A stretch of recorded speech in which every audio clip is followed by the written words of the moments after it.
السلام علیکم ورحمۃ اللہ وبرکاتہ نحمدہ و نصلی علی رسولہ الکریم۔ پچھلی ویڈیو میں نے آپ حضرات کے سامنے گناہ کرنے کی نحوست کے بارے میں بات کی تھی کہ گناہ کرنے سے آدمی کے اوپر وبال آتا ہے، اللہ کی طرف سے ناراضگی کے اسباب پیدا ہوتے ہیں۔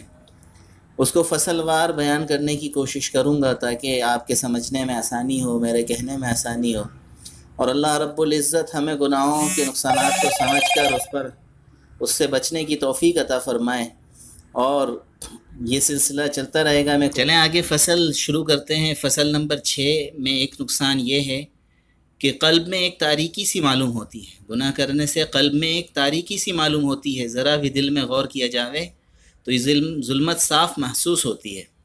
اس ظلمت کی قوت سے ایک حیرت پیدا ہو جاتی ہے، اس سے بدعت و ضلالت و جہالت میں مبتلا ہو کر ہلاک ہو جاتا ہے، اور اس ظلمت کا اثر قلب سے آنکھ میں آتا ہے، اور پھر چہرے پر ہر شخص کو یہ سیاہی نظر آنے لگتی ہے۔ فاسق کیسا ہی حسین و جمیل ہو مگر اس کے چہرے پر ایک بے رونقی کی کیفیت ضرور ہوتی ہے۔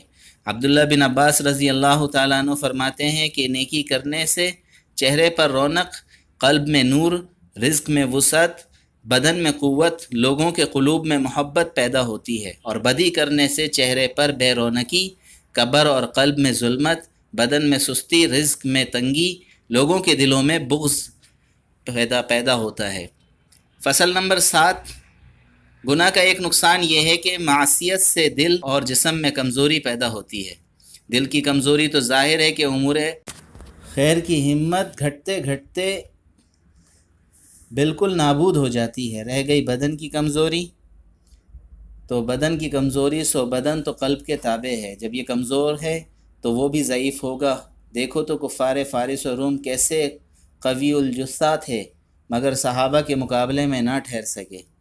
فصل نمبر 8، گناہ کا ایک نقصان یہ ہے کہ آدمی اطاعت سے محروم ہو جاتا ہے۔ آج ایک اطاعت گئی، کل دوسری چھوٹ گئی، پرسوں تیسری رہ گئی، یوں ہی سلسلہ وار تمام نیک کام بدولت گناہ کے اس کے ہاتھ سے نکل جاتے ہیں، جیسے کسی نے ایک لقمہ لذیذ ایسا کھایا جس سے ایسا مرض پیدا ہو گیا کہ ہزاروں لذیذ کھانوں سے محروم ہو گیا۔ فصل نمبر 9، ایک نقصان یہ ہے کہ معصیت سے عمر گھٹتی ہے اور اس کی برکت ٹلتی ہے، کیونکہ بر یعنی نیکی سے عمر بڑھ جانا حدیث صحیح سے ثابت ہے، تو فجور سے گھٹنا اس سے سمجھ لیجئے، اور یہ شبہ نہایت ضعیف ہے کہ عمر تو مقدر ہے، وہ کیسے گھٹ بڑھ سکتی ہے، کیونکہ عمر کی کیا تخصیص ہے، یہ سب چیزیں مقدر ہی ہیں۔ امیری اور غریبی، صحت و مرض، سب میں یہی شبہ ہو سکتا ہے، مگر پھر بھی ان امور کو اسباب کے ساتھ مربوط سمجھ کر تدبیر کا استعمال کیا جاتا ہے۔ یہی حال عمر کا سمجھ لینا چاہیے۔ فصل نمبر 10، گناہ کا ایک نقصان یہ ہے کہ معصیت اول دوسری معصیت کا سبب ہو جاتی ہے، وہ تیسری کا۔ اسی طرح شدہ معاصی کی کثرت ہوتی جاتی ہے، یہاں تک کہ عاصی گناہ سے گھر جاتا ہے۔ دوسرے یہ کہ کرتے کرتے اس کی عادت ہو جاتی ہے کہ چھوڑنا دشوار ہوتا ہے، پھر اس کو اسی ضرورت سے کرتا ہے کہ نہ کرنے سے تکلیف ہوتی ہے، اور پھر اس کمبخت میں لطف و لذت بھی نہیں رہتی۔ اللہ رب العزت ہم سب کو گناہوں سے بچنے کی توفیق عطا فرمائے اور اپنے طرف رجوع کرنے کی توفیق عطا فرمائے۔ وآخر دعوانا الحمدللہ رب العالمین، آمین۔